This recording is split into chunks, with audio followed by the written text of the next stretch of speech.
How was Leonard Bernstein able to conduct just with his face?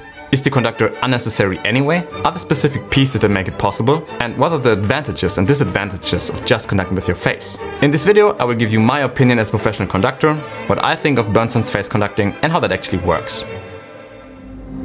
Number one rule as a conductor: it doesn't matter what you do with your hands as long as you feel the music very strongly in yourself. If you feel it strong enough, you will be able to project it outwards. Conducting is projecting your idea onto someone else who is then playing it for you. And how can you develop the strong enough feeling in yourself? By learning the music inside out and backwards.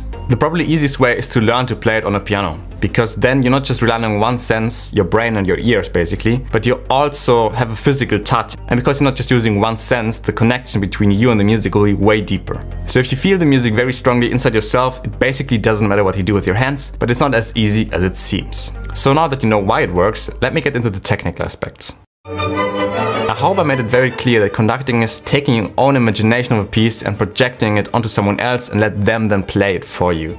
It's definitely a human skill. Except for that inner vision, you can look at the subtle gestures Bernstein is doing to make the orchestra play what he wants. First of all, let's look at his general facial expressions. Facial expressions are extremely important when conducting. You can ruin the whole sound of a music piece just by looking the wrong way. What is the wrong way? That's not always so easy to explain, but when it's wrong, you see that it's wrong. It's a feeling. With Bernstein, I think it's fairly easy to see. Whatever he's doing with his face, it looks right. Bernstein looks relaxed, happy, and most importantly playful. And that is exactly what the music resembles. Now have a look at his eyes. You can't tell exactly what they want to express, but instinctively you know what you have to do. You know what to play when he looks at you like this. Another thing he does fantastic are the very subtle changes in overall body language. He leans a bit forward, he goes backwards, he lowers his head, he goes to the strings, he goes to the woodwinds, and together with the change in his facial expressions, you can hear that the color of the orchestra, the nuance, changes, all without any use of his arms. When he wants to let the orchestra play a majestic forte, he stands very straight, he looks up like a king looking at his empire. What is with cues? How can you give a cue to someone if you can't point at them? Easy, you just look at them and make a small gesture with your head. Everything he does is extremely subtle, but that's exactly what the music needs.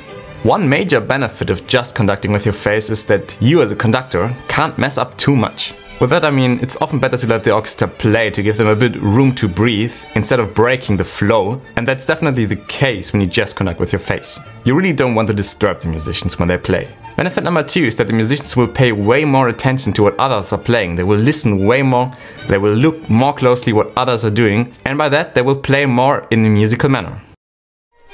Certain pieces are easier to conduct with just your face than others, though most conductors, me neither. We don't do it because first of all we don't have the reputation of Leonard Bernstein, we can't allow us to make it, and you give a lot of power away, I would say, or not power but control. In general, pieces without huge changes in time signatures and tempo are definitely an easier choice. For example, it works with a lot of earlier symphonies from the classical era, because most of the time once they start they just go through the whole piece and there is not much happening else. An orchestra like the Vienna Philharmonic doesn't need a metronome as a conductor. They need someone with a vision, and especially for slower or easier pieces, the conductor is just there to make music. If you play more difficult stuff like Stravinsky's Sacre or Petrushka, you definitely want a conductor. Even then it's like nearly impossible to get together, it's so ridiculously difficult. If you're still unsure what a conductor does, or you would like to learn more about conducting, I made a video breaking down the technique of my own conducting teacher. His technique, dare I say, is revolutionary. I've never seen anyone conduct so clean and precise before. If that's something that appeals to you, you should click right here. Thanks for watching and we see each other in the next one.